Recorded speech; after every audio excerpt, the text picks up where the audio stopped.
Time.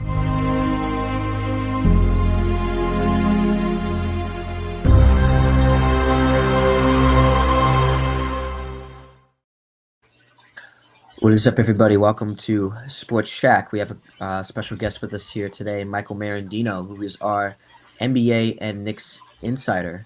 Mostly our Knicks insider. Obviously, Denis is that as well. NBA insider could be both, either way. But like I said, this is SportsShack. I'm Brandon Talley, along with Denis Tui, Michael Marandino.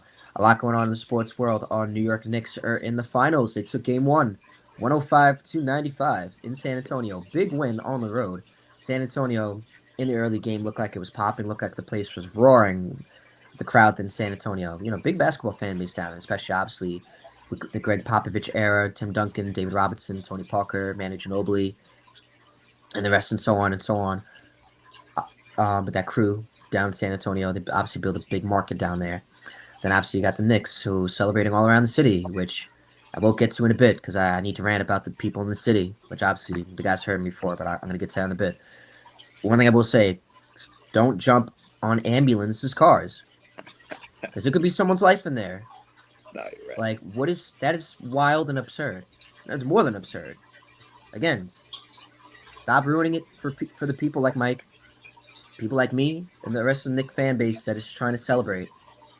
Again, stop ruining it for people. So, again, stop jumping on ambulances' cars and stop causing a ruckus, or else, you're going to face the consequences. Agreed. Celebrate responsibly, right? Please. That's like the classic PR move. Yep. Yep. But anyways, obviously the Knicks had a great game. We'll more dive into that. Some big NFL trades that happened on June 1st. Extensions. Obviously, June 1st is it's becoming a big NFL date because NFL teams are getting more cap space. They're getting a more flux in cap space and flexibility, meaning they can do more trades, more signings. Obviously, a big move that just happened, OBJ, back to New York Giants. It's like it's 2016 all over again. Well, I guess we'll clap it up for that. I met OBJ. He's a great guy. I dabbed up, not to be weird about it. And you can tell me if I am. I dabbed up the man that made the greatest one-handed catch, arguably in football history. No way. So, yeah, I was like, hey, nice to meet you. Yeah, I was saying, like nothing, like nothing weird. It's just like, hey, man, like, hey, nice to meet you, stuff like that, But he was cool. Like, I met him at Fanatics, and then when I was backstage, he was walking around, and he actually talked to us. So like, where he was going. So like, me and the person I was with, we were like we should become friends with OBJ because we actually were talking. And he was cool. But I've always loved OBJ since I was a kid. Everybody did. I wanted him to be a Jet. I was so jealous that he was a Giant, not a Jet. And I did say that to him. I said to him, like, I wish you were a Jet man. And he was laughing a bit. He was laughing. Like, nothing bad. He was just, laughing. Our other buddy was laughing at me. He's like, yeah, you don't want to be a Jet. I'm like, hey, he's meant to be a Giant. But no, I think it's cool that it was a move that I was waiting to happen for a long time. I guess the Giants just wanted to wait till June 1st, I guess, to collect more cap flexibility. And they also signed a bunch of other receivers too. They signed Juju Smith-Schuster and Braxton Berrios. So I guess they're just trying to add to the receiver room, especially with Malik Neighbors. He might not be on track to return as people think. Like, we're going to dive into that later. Myles Garrett is a Ram. A.J. Brown, Myles Garrett trade that came out of nowhere. Obviously, we'll fluctuate into that in a bit. But what else?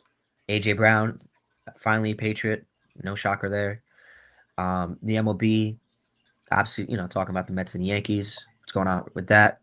And obviously any other MLB trade talk that we can get into. And obviously, I might write an article for Blitz Denis on MLB trade talk targets for the deadline. Not to, I guess, you don't need to tell me the players offhand, but I'm just, I guess, asking like the players that you think would be good trade targets so far. And then I'll go based off of that. So maybe you could tell me, or you could tell me one player, and then you could, I guess, dive into it later. Real quick, I guess, a lot of talk about the Giants being sellers. They made it very clear that they're going to be sellers. And I think the Mets, they could get some good talent there. I know you're a diehard Mets fan and write a lot about the Mets. That's who I'd be looking at. Okay, the Giants. Like any particular player? I thought it was just like a tease for later. I'm sorry, my bad. I was still sharing everything online, but Okay. I was like, I think Luis Arias would be perfect for you guys because your pitching staff is horrid. I don't know if they're going to give up Logan Webb. If they offer Logan Webb, there should be nobody in the Mets organization that is not tradable. He had a no-hitter going into the 7th inning last night, and you're just guaranteed 6 innings of maybe 3-run baseball every single time he starts. Not much strikeout guy, but you guys have a really solid defensive infield with Lindor at short when he comes back, Semien at second base. And if you find a way to get Arias to play first, he's went from being, a minus defender to being one of the best defensive first basemen in the league under the tutelage of the great Rod Washington. So I think that it's just perfect for you guys there. And they have other guys that I could see maybe getting moved. Adrian Hauser is a 33-year-old veteran. JT Brubaker out of the pen, I could see getting moved. If you're a reliever over the age of 30 and you're on a bad team, I would recommend maybe you rent rent a condo instead of buying a house. You're always going to get traded. I really felt that. I'm sorry. No, that's it. I guess I was just a player, just one player, and then I guess we'll go for that. But no, honestly, I would love Logan Webb. Anybody would take Logan Webb. He would automatically fill in that ace spot for the Mets. I mean, I was trying to be Freddie Peralta, even though he had a good game, but at the same time, the Mets have been having their doubts on him because of the fact he can't go past 5 innings. That's why they call him 5-inning Freddie. Mm-hmm. But again, we'll dive into that later in a bit. But the New York Knicks, obviously, and what a great game. Again, it was started off. I know the Knicks took early lead in the beginning, but then of course, everybody was freaking out. Everybody thought they were going to have the Knicks were going to have their Aaron Rodgers type moment where Jalen Brunson, he was hurt. I think he banged into Wemby's knee. It was somebody. His knee banged into a player. Harrison Barnes. Wow, it's a player. Yeah, it's cool to see. He's been around. He was on Golden State, right? Yep. Yeah. Yeah. See. I know more basketball. I know more basketball than anybody thinks. That I think. Sometimes I shock myself.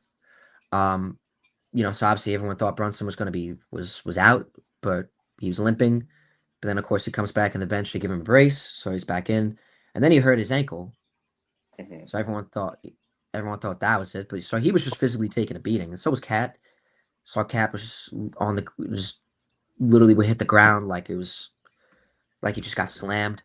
So that was rough on him. Like he was taking a beating as well. Mitchell Robinson, who was available for the game. He wasn't starting, but he was available. He had some good moments too, and even with his injury situation, it's crazy because he just had surgery. Mm-hmm. So the fact that he's back on the court, I think that's insane to me.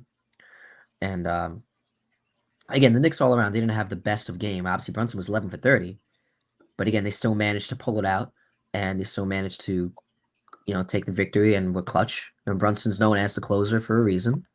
30 points. And again, just and I said it to the boys in one of our chats. I said if the Knicks get going when Brunson gets going, and they're a great all around team. But again, he's the main leader of that team. If we're honestly, and some people were even saying he's the best player in the league, which I would. That's a doubt. The way he's been playing, yeah. I mean, it's not a bad conversation. It's not ridiculous to say that. He's arguably should be in the top 5 conversation. I'm gonna put that. Yeah, but again, just I like that they came back. I think when Wemby got hurt, and he was out for a couple minutes, I think that gave some Knicks momentum to kind of, I guess, go down the paint.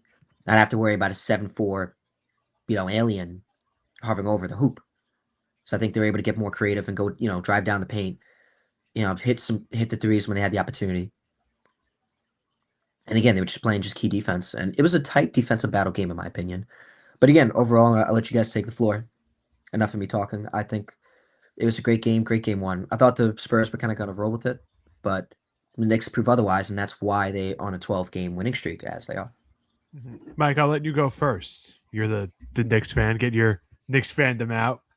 Nah, of course. I just want to do this first before I get discussion. I got this on. I got the Brunson in the back. El Capitan. El Capitan. He's the captain of the team for a reason. He won the Clutch Player of the Year award last year for a reason. I said it last night, and I'll say it again. Everyone is better than Jalen Brunson until it is time to be better than Jalen Brunson.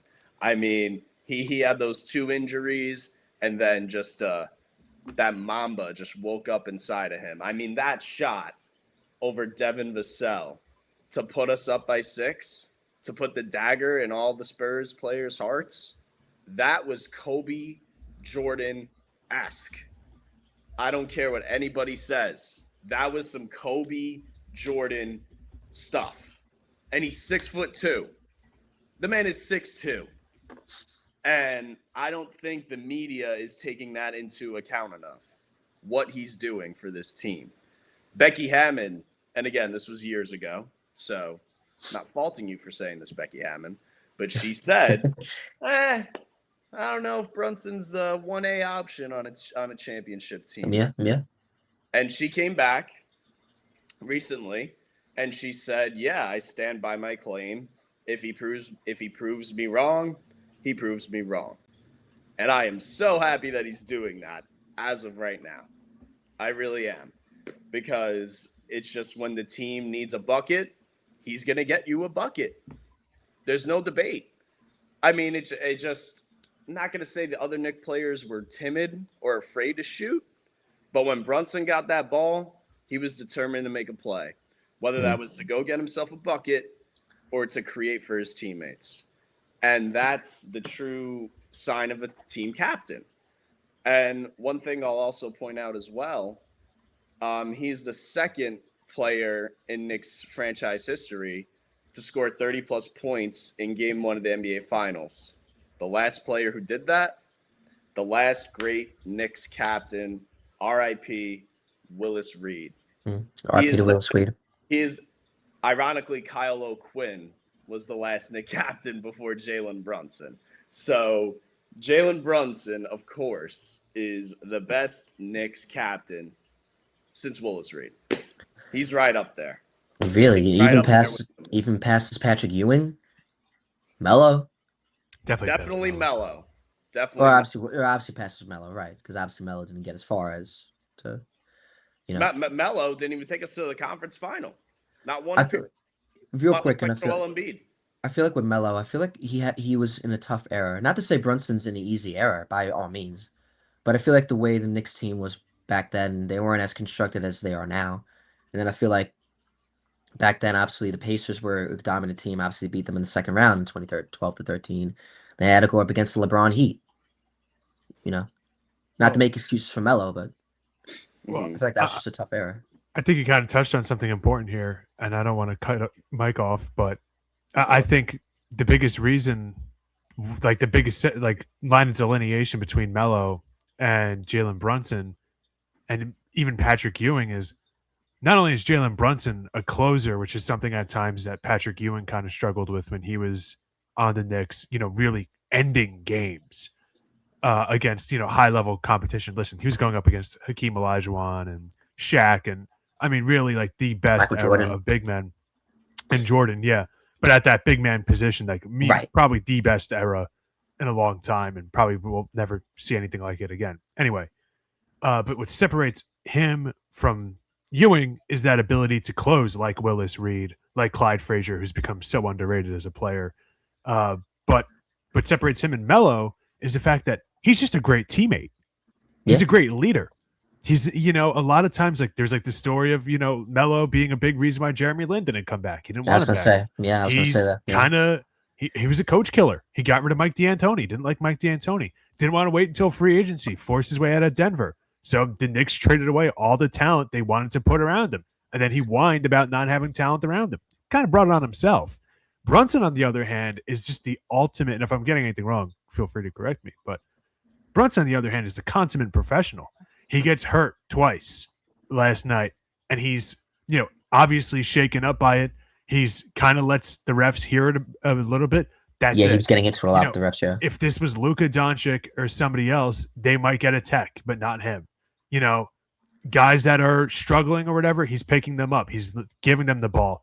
There's times throughout the regular season and whatnot, Josh Hart's shots aren't going down, but he's still getting the ball because he still wants to get him involved and keep him in the game.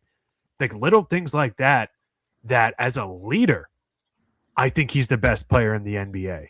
There's no drama off it. There's no drama with this guy. None whatsoever. There's no looming contracts over. Dude, there's so many players in the league way worse than him getting paid way more, and he just doesn't care. There's nothing. You hear nothing but positive things about this guy. His dad's one of the assistant coaches. His friends are all on the team. His friends are all good. Like, it's just like there's nothing. Like, he is so likable. Yeah, he gets to the free throw line, and maybe he flops a little bit. But even then, it's not as egregious. No SGA. Right. It's not as egregious as SGA. And what differentiates him and other players like the Thunder or like Luka, if he doesn't get a call that he was flopping for, he shuts up about it and hustles back to play defense. All right, he's not the best defensive guard in the league, but he tries, man. He tries. That's the thing with him. He tries. If he plays 33 minutes, he is going full sprint 33 minutes. And it is really commendable. And a classic Jalen Brunson game of every single quarter scoring progressively more points. I think he had like 8 points in the second quarter and then 6 in the third or something like that. But a classic Jalen Brunson game of just a ladder, just more points every single quarter, which, he's known for throughout his entire Knicks career. And it is magnificent to watch because going into this game, the Spurs were favored by 5 points. There was a 4.5 spread. And the Knicks just did not care.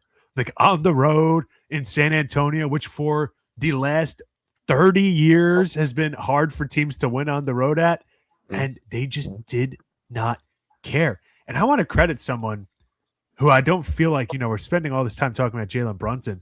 You want to talk about somebody and undersized and things like that. 7'4" Victor Wembanyama, great game. Great, pretty good game. Maybe not great, but they're playing tough defense on him. 12 rebounds. All right.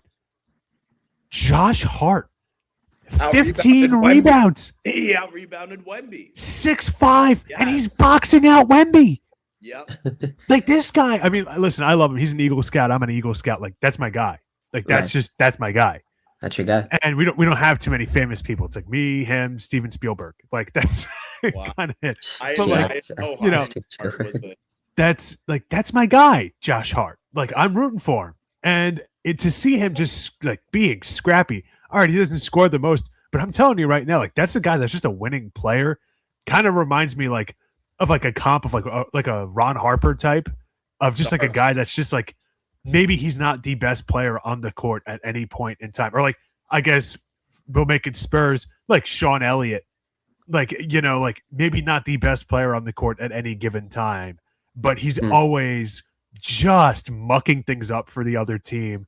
And kind of like Brandon, I'm sorry about it, but kind of like a basketball Chase Utley of just maybe not the best player, or like a Jason Worth, maybe not the best player, but he's always just needling the other team, grinding at bats and just getting under the skin of the other team, doing the little things, the fundamentals right. It's just, that's the kind of guy you need on your team. And it's funny, that's the kind of guy that the Spurs have had for the last 30 years that get under the skin of their opponent.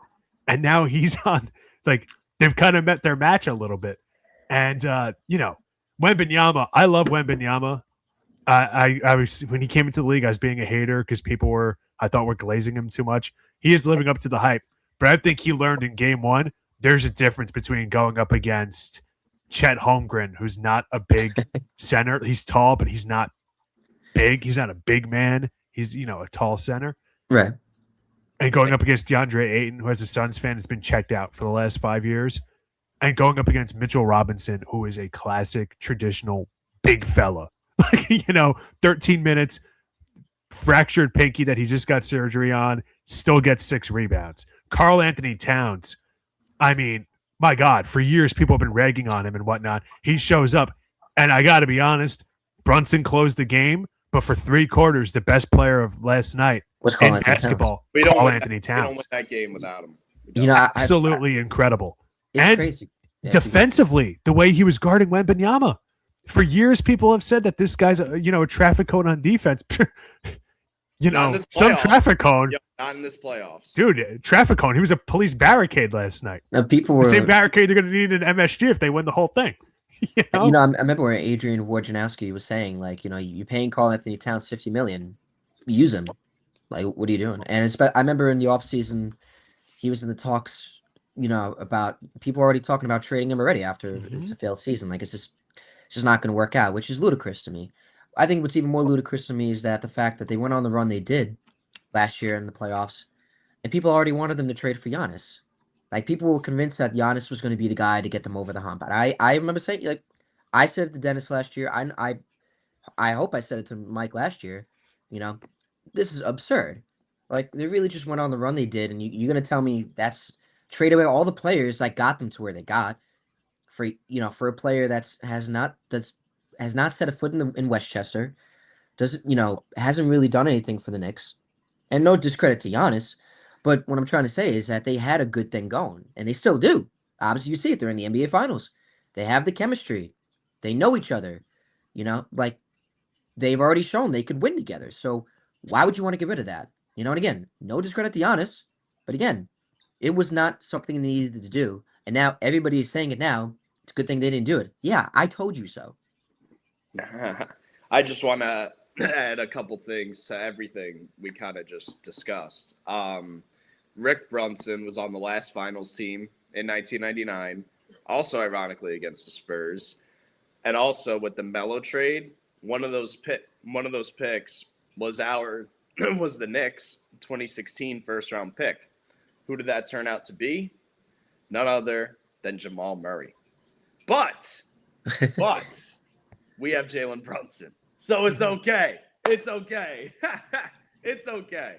But yeah, I mean, Josh Hart out rebounding Wemby. I mean, you gotta love the guy. I mean, they call him the heart of the city for a reason. In 15 rebounds, 6 assists, only 3 points. We clearly see he's impacting the game elsewhere, and he had 4 steals.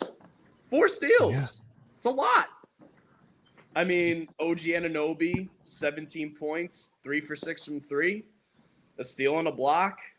I mean, that corner 3 over Wemby, when I saw that, I started screaming. That and the Brunson shot over Vassell, I was screaming. I was losing my mind. Easily. Cat with another double-double, 18 and 12. I mean, 4 assists, the block shot on Vassell. So like Cat stepping up defensively, Hart and McHale, they're doing the best they can to guard Vassell, and I want to give a shout out to Stefan Castle. That boy is he already is a dog. Stefan Castle is only 21.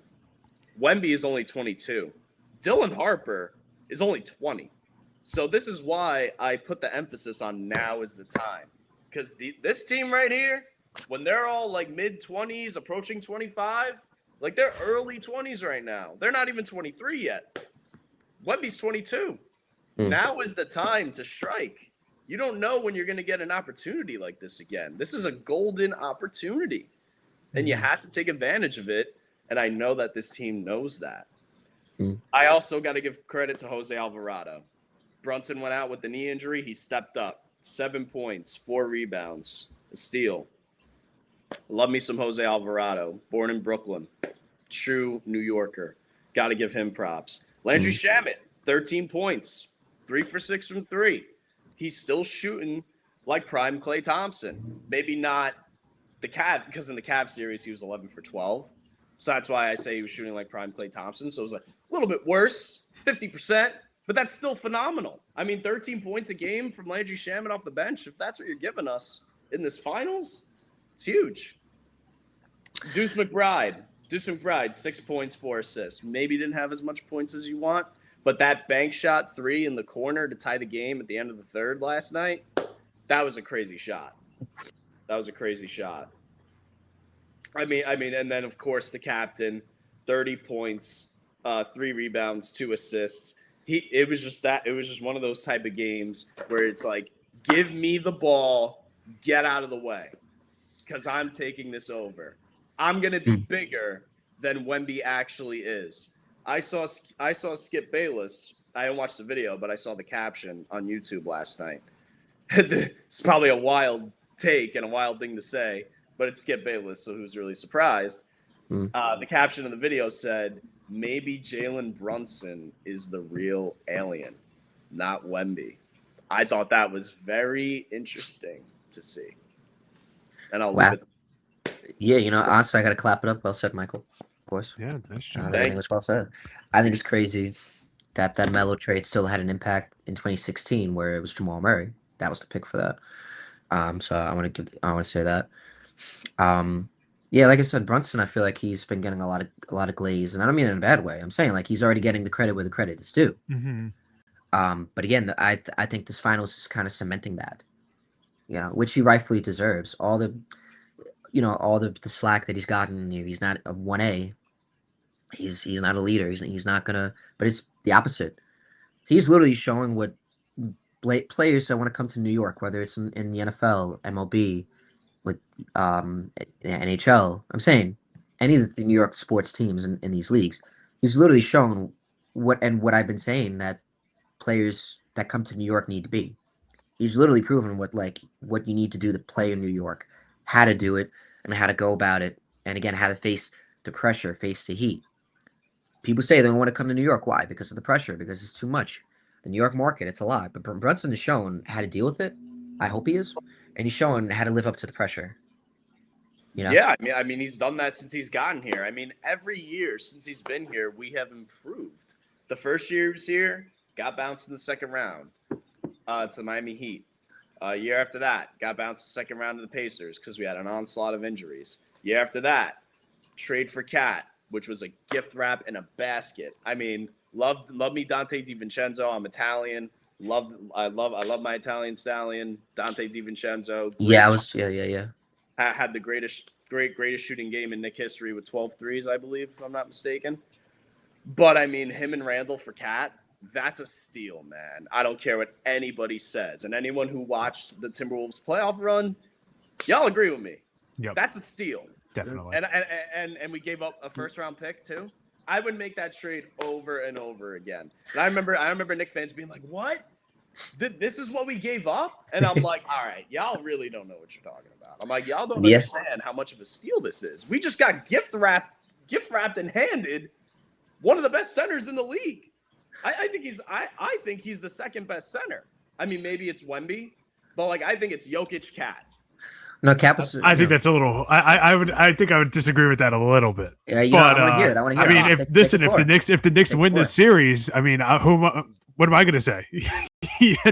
I think no. Keep going. I want to hear. No, well, I mean, I think this is just a fun team to watch. I mean, that's the one thing that I will say. Over the last couple of years, that stood out to me. When my Suns made it to in 2021, that was an awesome, fun team to watch. Then we got Kevin Durant, and we just weren't as fun anymore. And it's you just saw it. And it's and of course we kind of fall. And you see how Brunson's closing games. This is what Devin Booker was for us in that run, and this is what Devin Booker hasn't been since, which is just a total bummer. But it's just they're a fun team to watch. They're having fun. They're a tight-knit team, right? They talk about Hart, Bridges, Brunson all played college together. They all know each other very well. You bring in you mean to tell me Jose Alvarado, this New York guy, you come on. It means more to him. It means more to you know what I mean? It means more to those guys. This is the island of misfit toys. I remember being one of those people that said when Brunson went to the Knicks, this is a massive overpay. Now it's the best contract in sports. Forget the NBA. Best contract in sports. And also the fact that he could have got more money, but he turned it down. Right. And so the Mavericks. OG and Cat and all these and Bridges and all these players. Because he's a great teammate. He's a great guy. In a league that's, with guys just trying to get the most money and whatnot, Brunson knows damn well, dude, the New York endorsements, I'm fine. I don't need that. So it could go to taxes? What I mean? What do I care? Winning makes money. Ask Derek Jeter. Winning makes money. So Right. So, like, I just love this team. And I do want to say, like, we keep talking about the Knicks. We're all three, Long Island guys. I do have to, tip my cap to Julian Champagny. 5 for 10 from 3. I was about to bring him up. And Champagny. And I want to give some credit to him because we're talking about all these New York guys who's born in Staten Island, grew up in Brooklyn. Mm-hmm. So, like, did he really? He did. So, fun player to watch. He had some really bad shooting stretches in the Western Conference Finals. And I remember, Brandon, I said to you that he heated up towards, if the Spurs make the finals, it's because guys like him and De'Aaron Fox are starting to get into rhythm. They are. And both of them looked pretty darn good last night. And, it still just was not enough. Well, actually, De'Aaron Fox is still struggling, 3 for 13 from the field. Right. But Julian Champagny, 5 for 10 from 3. That is nuts. That is absolutely nuts. And but listen, the way you can look at it is he had that kind of game, and the Knicks still won by 10. So who knows? And Dylan Harper, I mean, we're talking about like how young this Spurs team is. Like, Rutgers, he went to Rutgers, by the way. Harper, yeah, I remember that. Also a close to New York, right? Guy, like kind of like a New York abridged, Yeah. Ron Harper guy.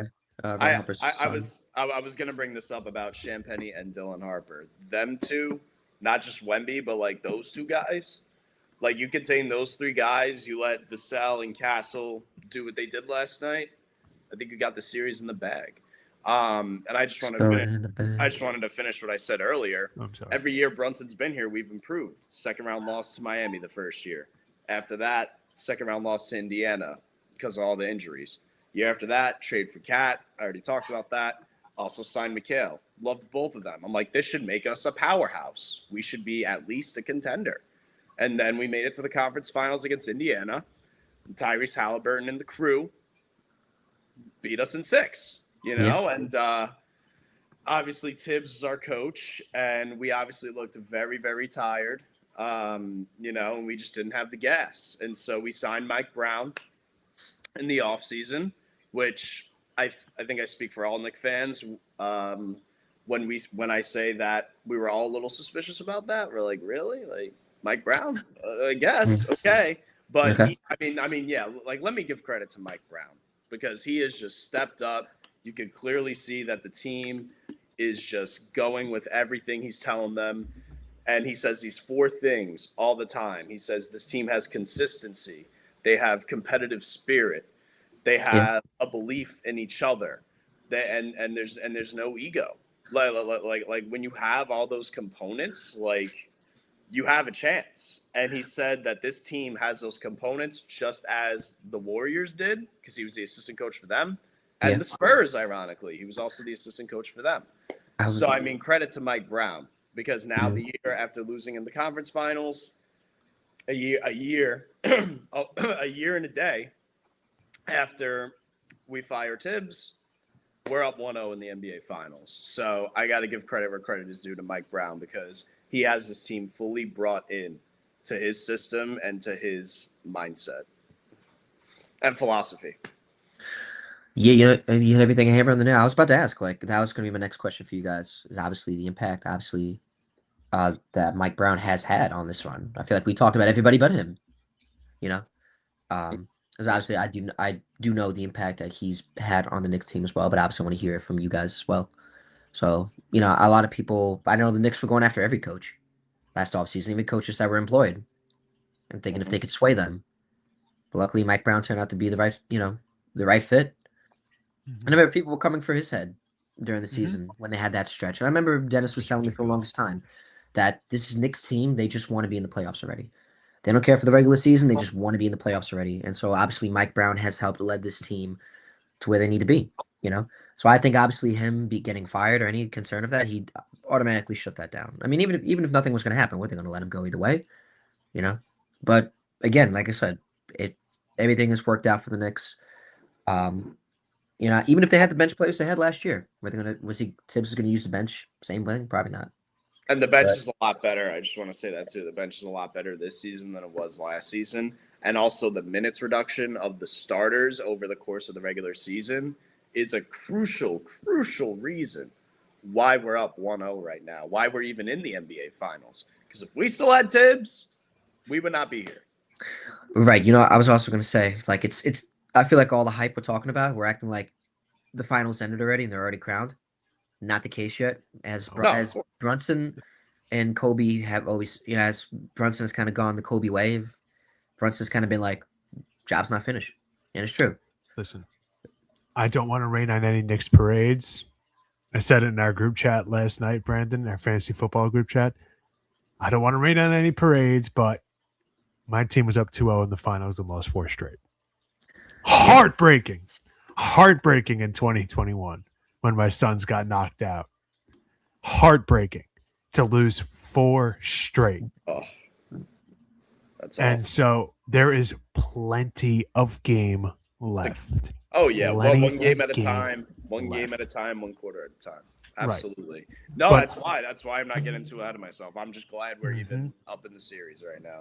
But 1 game at a time, 1 quarter at a time, for sure. But I do just want to say, Mike Brown's finals appearances, I mean, like, this is a guy that knows that there are plenty of games left. This is his 7th time coaching in an NBA Finals as a head coach or an assistant. 2nd as a head coach, 2007 with the Cavaliers, and this year with the Knicks, obviously.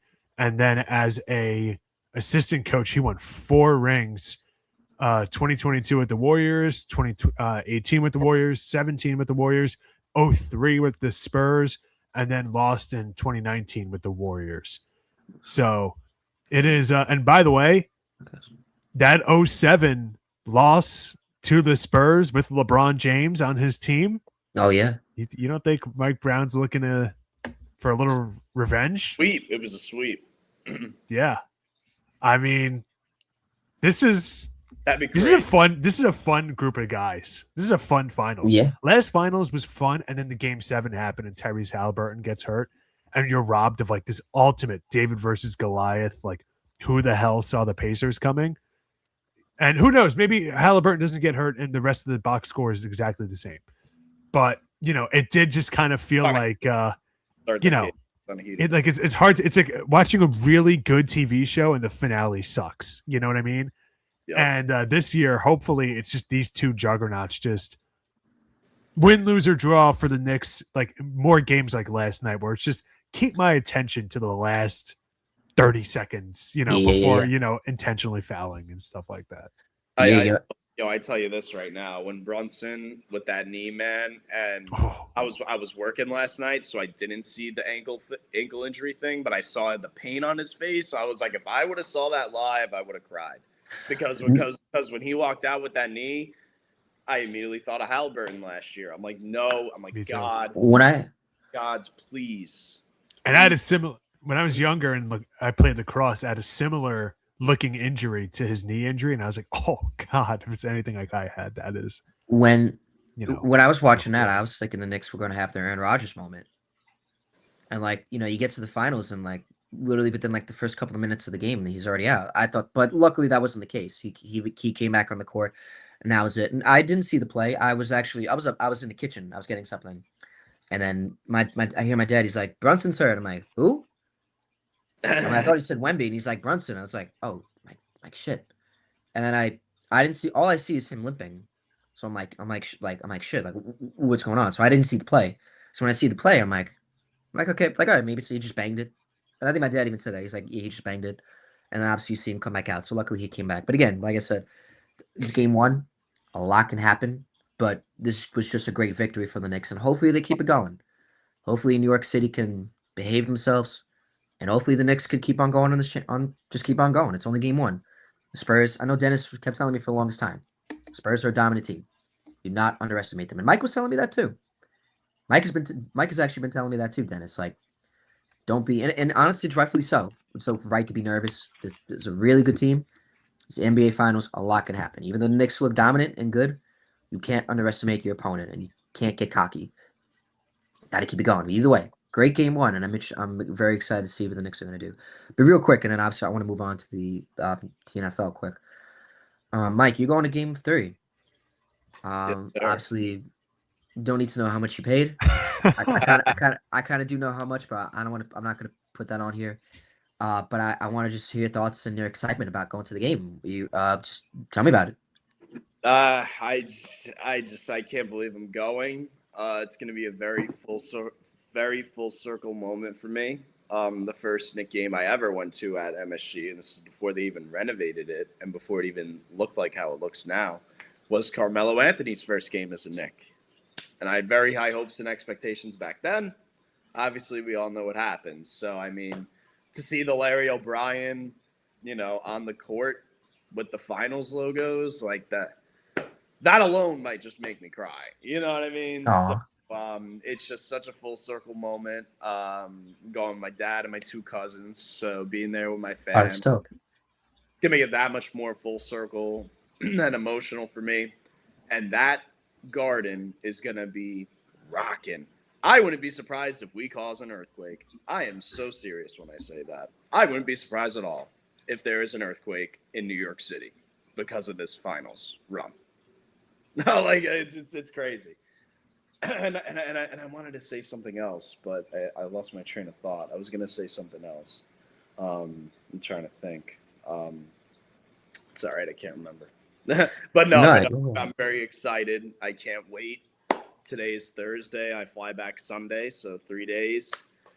We obviously got one more game tomorrow night, game 2, and we just got to lock in, play with that same energy, that same intensity, and that same competitiveness, and try to go up to if what I want to happen tomorrow, if what I want to happen tomorrow night happens, I'm crying.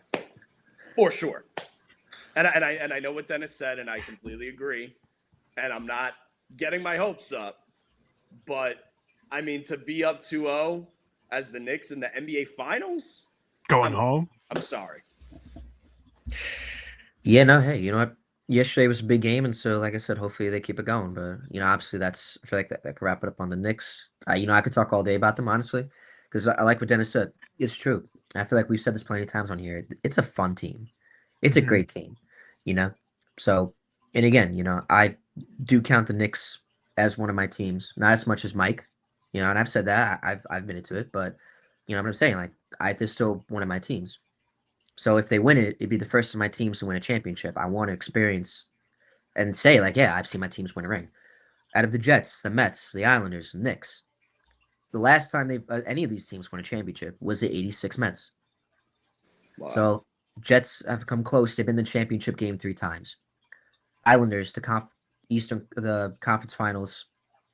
If I'm correct, if I'm saying that right, in 20 and in 21, they've had some playoff success. Of course, the Jets have been in a playoff drought. The Mets, they've been to 2 World Series. Then they lost the NLCS a couple years ago. So I'm saying the Knicks are in the finals. They might be I'm shocked to tell you that they're the team that are going to possibly be the first of my teams to possibly win a championship. And then I guess end that drought. I think that's crazy to me.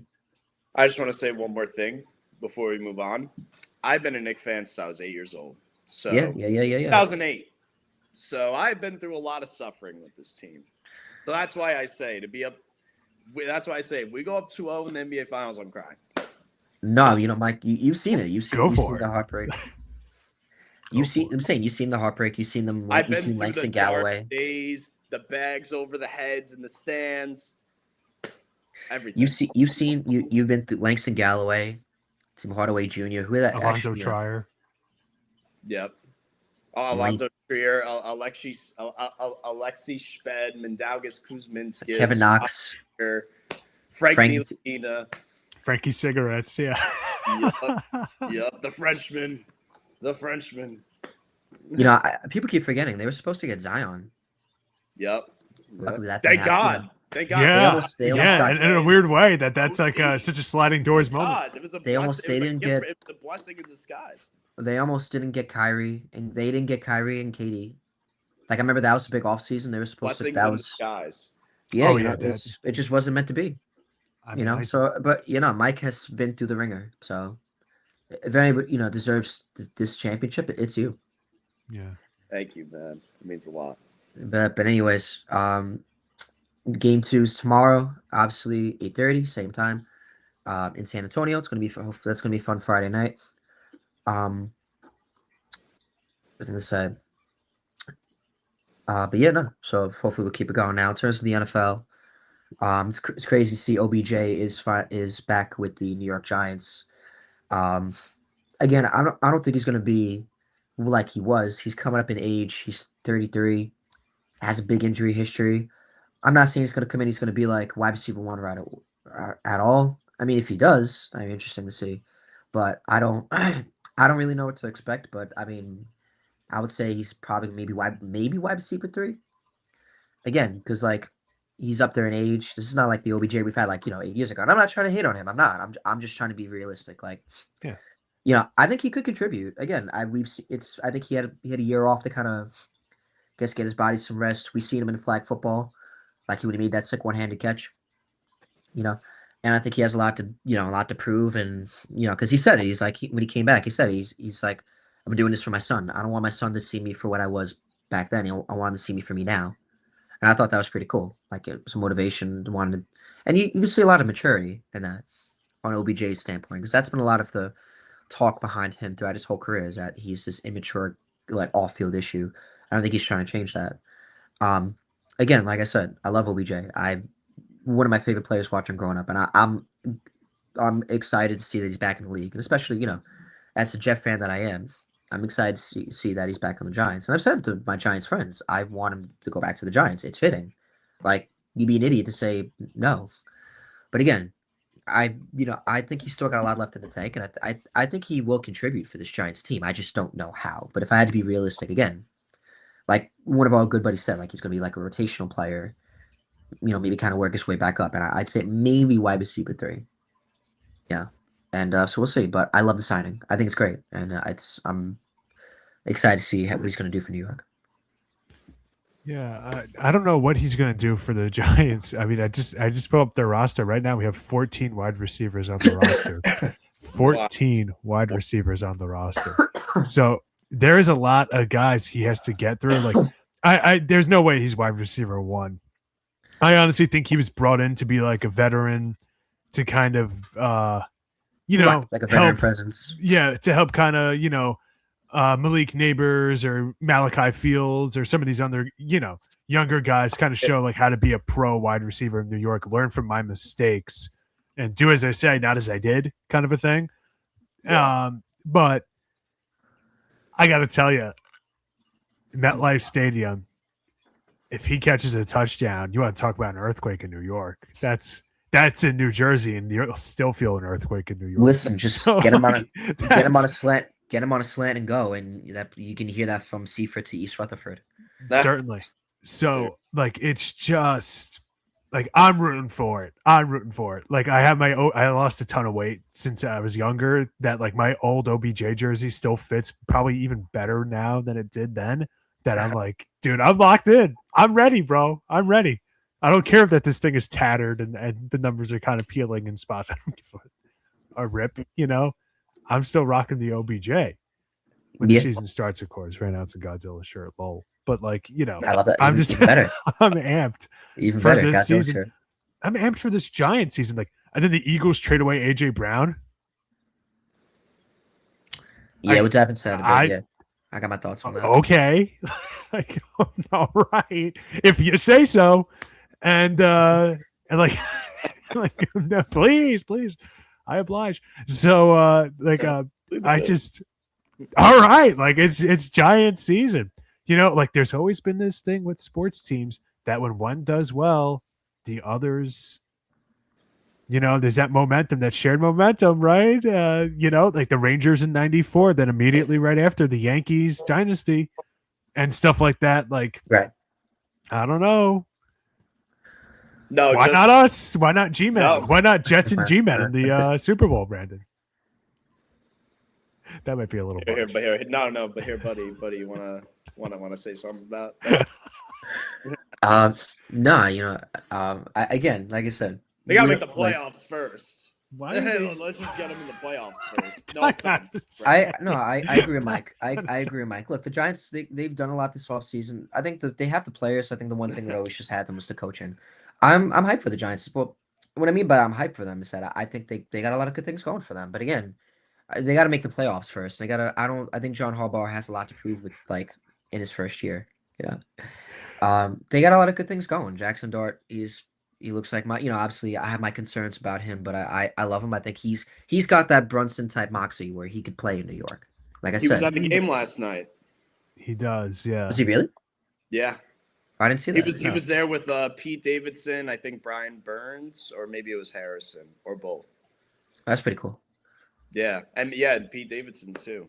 But no, just to echo kind of what Denis said, I can't remember the last time I was this excited for a New York Giants football season. I am very excited. Can't wait for August to get here. I'm even going to watch the preseason. Usually I don't even watch the preseason, but I want to watch it. I want to see this team, even in the preseason, because we got OBJ back.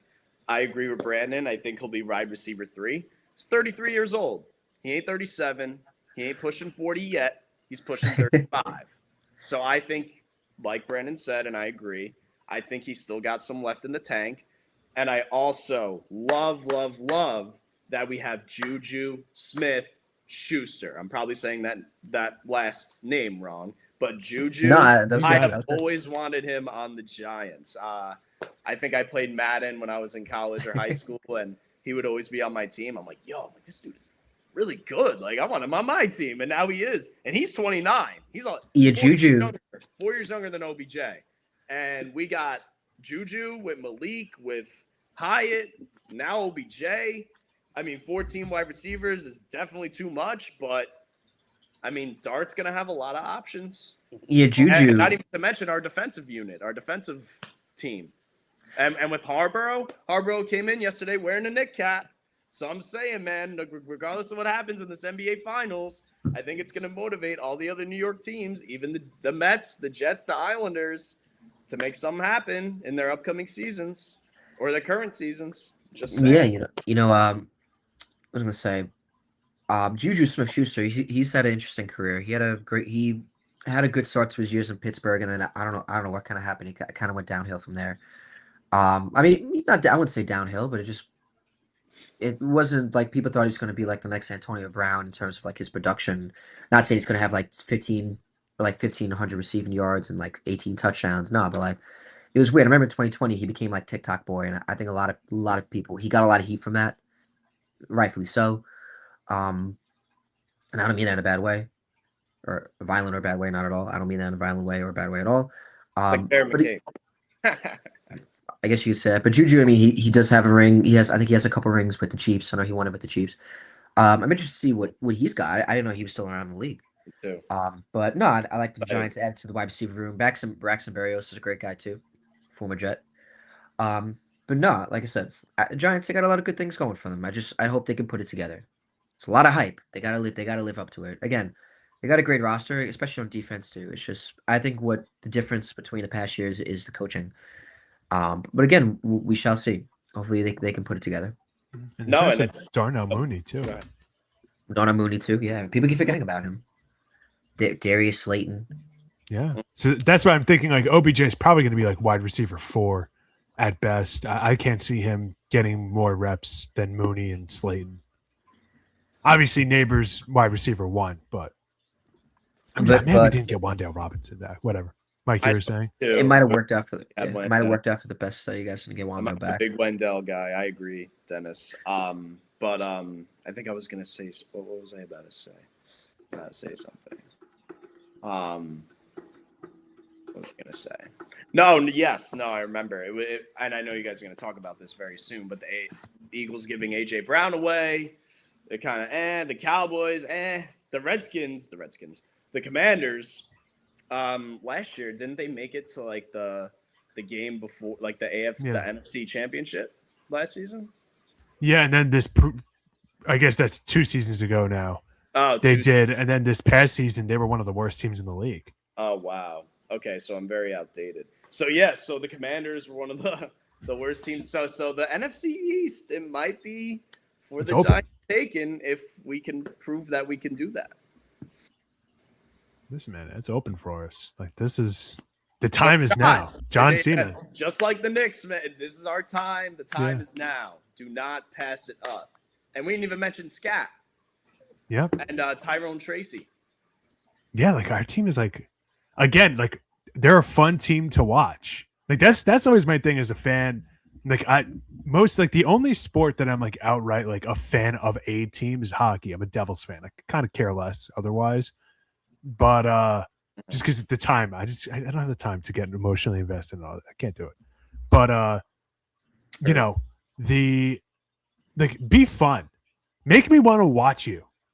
And like if that happens, like when Jackson Dart was starting last year towards the end of the Giants season, I was really excited for Giants games. Like to the fact that like Brandon knows my regular job on Sundays, like I put up all the advertisements at my store, and then me and my friend, we were like basically like running through the store putting all the advertisements up so we could leave early. So he's a Cowboys fan, but I could look past it, and so we were just like basically like sprinting through the store to leave early, and because I was so excited to watch the Giants. And it's like kind of like the Mets in 2024. That was such a fun team to watch. Like I'm a Yankees fan, but I loved watching their games, especially from August on. And then like the oh my god stuff and whatever. Like at first it seemed a little tacky, but it worked for them and it was fun and it was endearing and whatnot. Yeah. And again, it's like as a fan and them going to the NLCS, as a fan who watched that whole like roller coaster season, felt like rewarded that like, not only is this team a team you want to root for, but this team is also actually really freaking good. And like, that's the best. Like the Thunder, even last year with like the flopping and foul baiting and stuff like that. Like, I don't know how many people wanted to root for them. You know what I mean? A lot. Not a lot. It didn't feel like about the Rams. I want to talk about the Garrett trade. Of course. But like the Pacers and whatever, like last year, like you wanted to root for them. And then I guess we'll transition into the Rams now of like a team like kind of like the opposite of not that you want to root against them, but like this team of like the old Matthew Stafford, grizzled veteran who was kind of like forgotten about in Detroit when talking about the best quarterbacks of his era. And then he goes to the Rams. He wins a Super Bowl. And since then, they keep getting close. They keep getting close. They keep getting close. Now they bring in Myles Garrett to get them over the edge again. And again, like you kind of just want to see, like, you want to see Myles Garrett get a ring. He deserves a ring. He's the kind of player who deserves a ring. You want to see Matthew Stafford like cement his legacy as one of the greats, one of the greatest quarterbacks ever, and not just of his era, or some indoor quarterback merchant, but like a legitimate star. Like you want to root for these guys, and that's just super exciting. And it sucks that it came at the cost of Jared Verse, who could be the next Myles Garrett. But they're trying to win now, because like I said, like Clayton Kershaw just retired. Like one of his best friends and his battery mate growing up was Matthew Stafford. So, like that's like it kind of puts it into perspective. Like Matthew Stafford's not a spring chicken. Like the time. I'm talking about the time is now. Like the time is now. Brandon, you just got Myles Garrett. The time is here. The time is now. I'm gonna say no. I think you hit everything to hammer on the nail. Let's see. But no, with the Myles Garrett trade, I was obviously expecting the OBJ signing. I was expecting the AJ Brown trade. I did not expect the Myles Garrett trade, and I wrote about it for Blitz Sports. I don't know if anybody checked it. Wait, Dennis, I know I don't want to put you on the spot, but did you take a look at my? I got to get around to it. I'm sorry. I got caught up with a lot of things, but I will read it right afterwards. I'll let you know. One thing with my Carson Bench article, and I'm pissed about that I didn't include. I talked all about his offense, but I forgot to mention his defense. So I will, if that's one critique, I guess. But it's still a good article. Like take a read into it if you want, and let me know if I'm wrong. Otherwise, he had some crazy play yesterday, didn't he? I think he did. I didn't get around to it, but he had a good. He did still bet. Anyways. He's still home. That's what I'm thinking of. Yeah.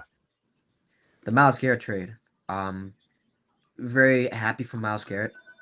Not to roam on Cleveland too much, but they haven't really won a lot over these past couple of seasons. So Myles Garrett has suffered a lot of losing.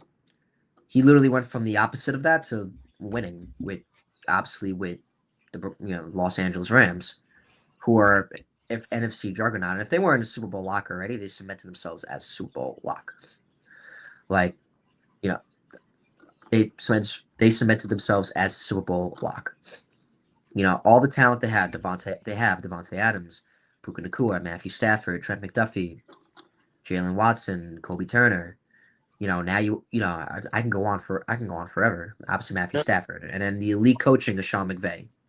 Oh, You know, you add Myles Garrett to that, that's insane. This is a legit Hall of Fame like talent. Probably the closest we'll get to, like, you know, I don't want to say Reggie White. I feel like that's too big. But I'm saying that's how dominant he is. So, and especially he's coming off a season where he just broke the single season sack record. So they haven't had a player like, you know, they've had a ton of talent, as I just mentioned, but they obviously haven't had an Aaron Donald type player since he retired. He literally fills in that void. He fills that void. So, you know, and I'm very happy with the article that I wrote about it. I thought it was a pretty cool article. But again, just phenomenal. The fact they only had to give up 1 first-round pick, if I was Browns, I would have commanded 2. But I get it. I think a lot of it was because of the financial standpoint of it. So it's like, hey, we'll only give you 1. We're taking a lot of the cap. And then obviously you're getting another elite pass rusher, Jared Verse. He's not Myles Garrett, but he's still a great pass rusher. So, you know, and then I think a 2nd and a 5th coming up. So either way, it was still a good trade. Cleveland, they stock up on players, like on draft picks for the Todd Monken era, and whoever the quarterback they select next year. If they do, because, I mean, they got a ton of quarterbacks on their roster. They got Shador, Dylan Gabriel, Deshaun Watson. How many quarterbacks could they need? But again, either way, I think both sides kind of worked out. I think it's a good trade. And again, I'm happy for Myles Garrett, because if anybody that deserves a ring, it's that guy. Now, I have a question for both of you guys, because obviously I'm a Giant fan. You guys know more about the NFL than I do. It really grinds my gears that they're in the NFC. So let me ask you guys this. Are the Rams a lock to make it to at least the NFC Championship game? No. I beg your pardon. Say that again. No, I said with this move, getting Myles Garrett, are the Rams a lock to make it to the NFC Championship game? If they don't make it to the NFC Championship game, it's a season's a complete failure. 100%. Like I said, if I think they're going to win the Super Bowl. I thought they were going to win the Super Bowl kind of before this trade. So to me, this already kind of locks it. So if they don't win in the Super Bowl this year, then with all the talent they got, and even with the elite talent that they got, their roster is stacked with young talent as well. So it's just a complete team. So if they don't win it this year, it's complete failure, in my opinion. I just think the NFC has just gotten so good, even in that division. Them, the 49ers, and the Seahawks, all 3 of them are going to, week 1 are going to be championship contenders. And I can't see the Cardinals, making a deep run or anything like that. But towards the end of last season, they were pretty good. They got hot towards the end of the season. Like, they were watchable. They were a fun Cardinals team. Kind of like the Panthers of last year, like 2 seasons ago. That, like, I could see them kind of being around to muck things up. Like, that's a tough division. That's a very for them tough to win division. it. That is easily the toughest in the sport right now. So, we'll see, man. We'll see. But to say that with how loaded the NFC has become, honestly, like, just between us, like, the AFC, like, for years and years and years was this juggernaut.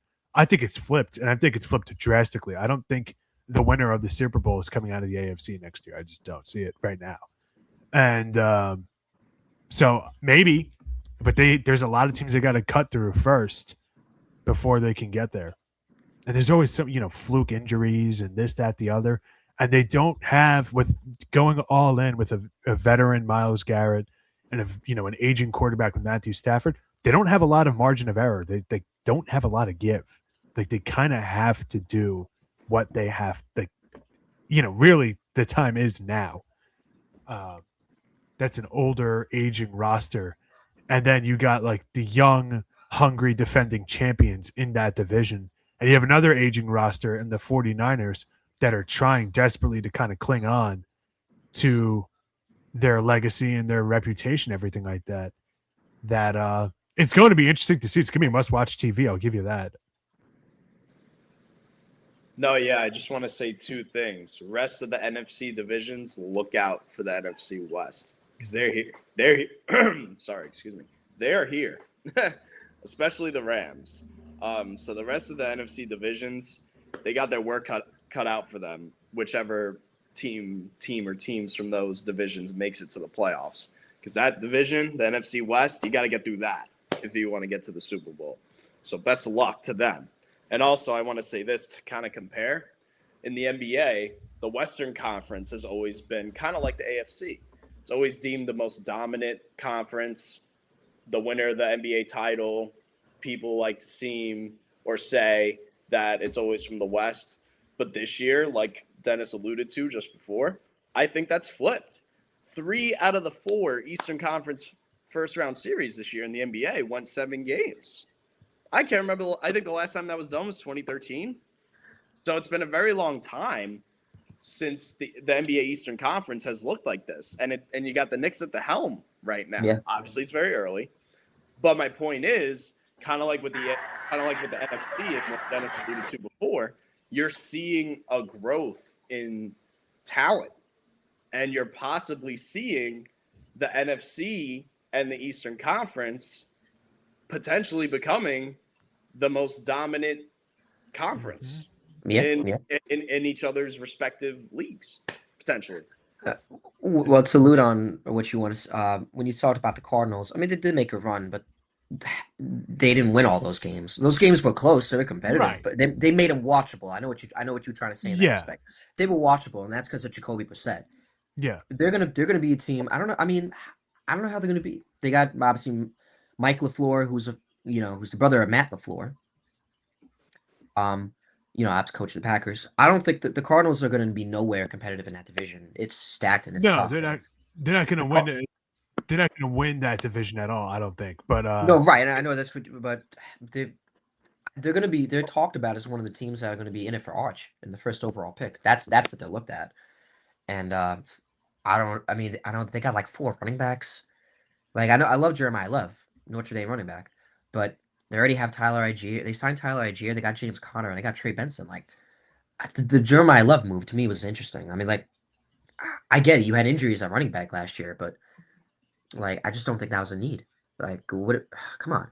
So, but again, the Cardinals, they got a lot to. They're kind of in a rebuild mode. But Jacoby Brissett, he's a good quarterback. So if anything, he's going to make it watchable. He's going to make it a good game for that organization. He played better than Kyler Murray. He operated that offense better than Kyler Murray did. And obviously that didn't work out. But yeah, real quick, I feel like we should talk about the AJ Brown trade, and then I guess we'll wrap it up because I do got some stuff going on. My stomach just growled. The AJ Brown trade, very interesting move. He gives the Patriots a wide receiver 1. They have some decent weapons. It's going to be interesting to see how it's going to be with Drake May.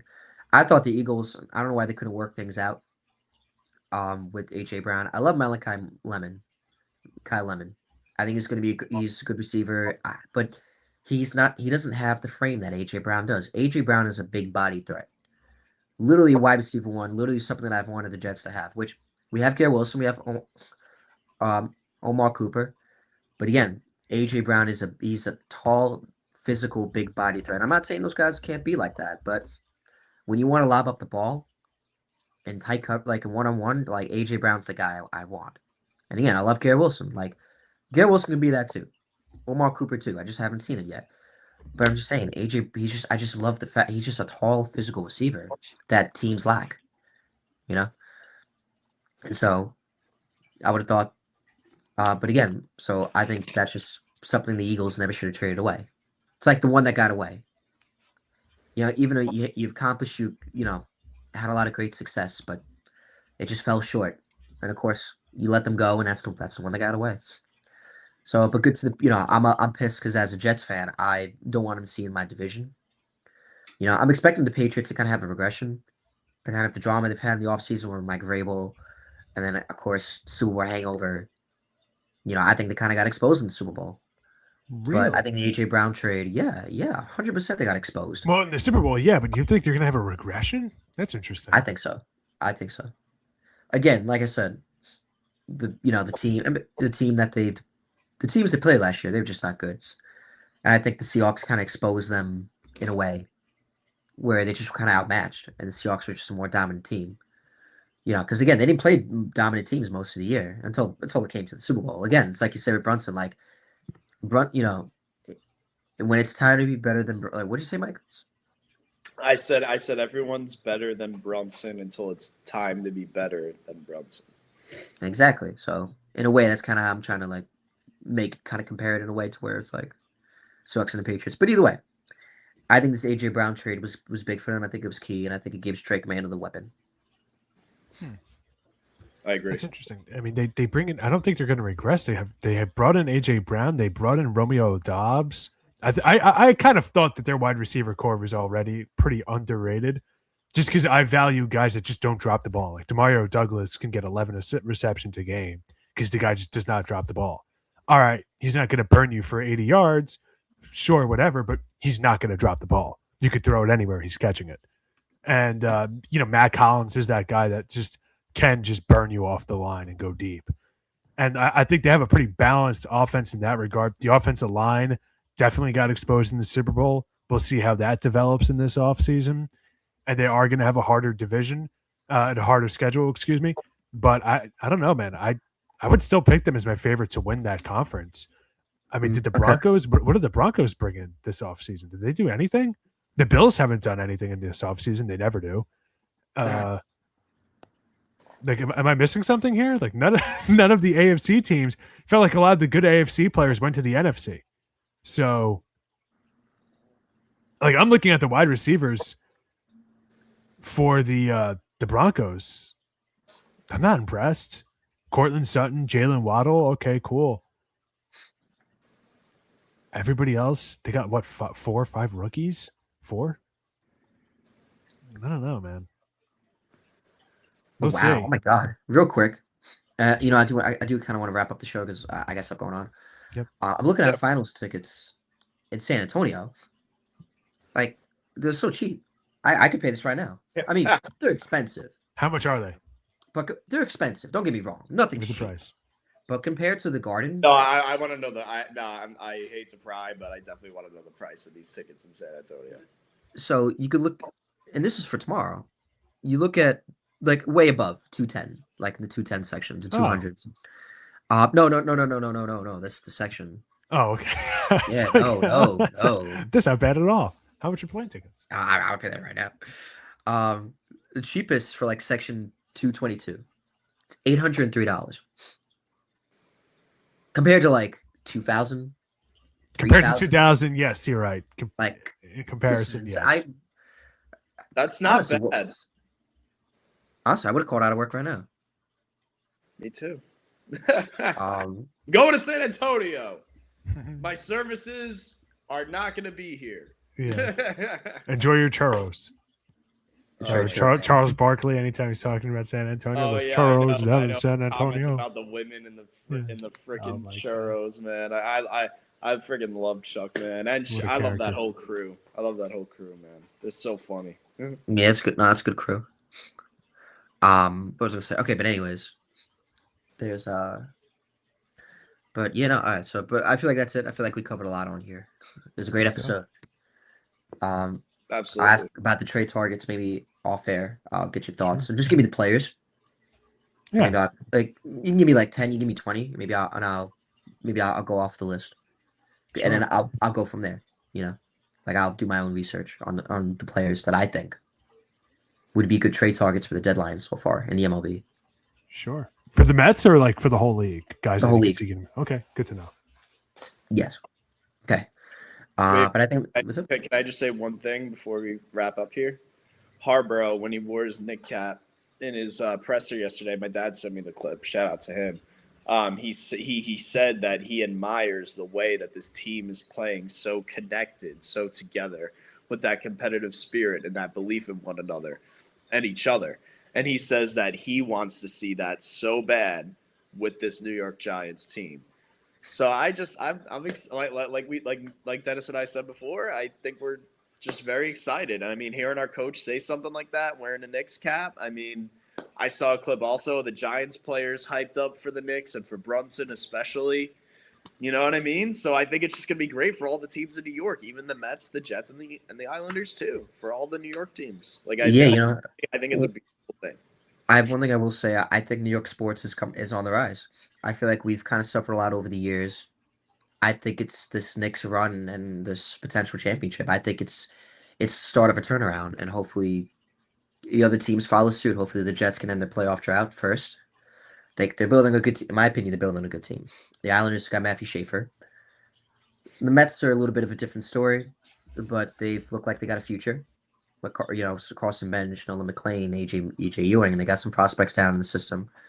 So, but yeah, and especially not my team, but the Giants, they got a good thing going. So we shall see. I mean, what do you think, Dennis? I just root for fun. Just be fun. Just be watchable. I'm kind of like the relaxed parent at the Little League game. Did you guys have fun? Here's your juice box. So like, you know what I mean?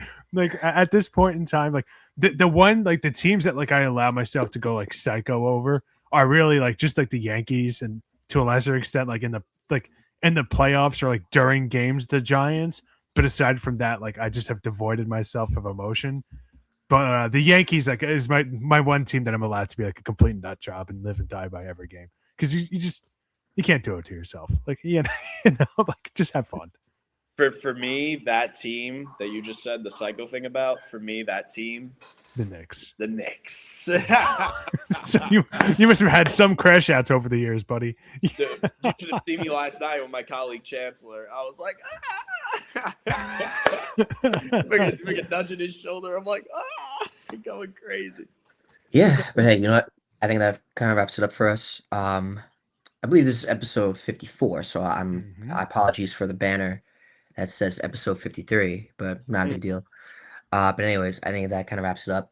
Let's go Knicks, and I hope everybody has a great day. Again, thank you, Mike, for joining us as always. Obviously, I always say you're always more than welcome to join us. Of course, it's my pleasure. I appreciate you guys having me. Yeah, thank you. And of course, D-Train, as I always say, great show as always. Again, thank you guys for tuning in to SportsShack. My name is Brandon Jar Natali, along with Denis Tui, Michael Marandino. Hope everybody has a great day. Thanks for watching. Don't forget to like, subscribe, and share.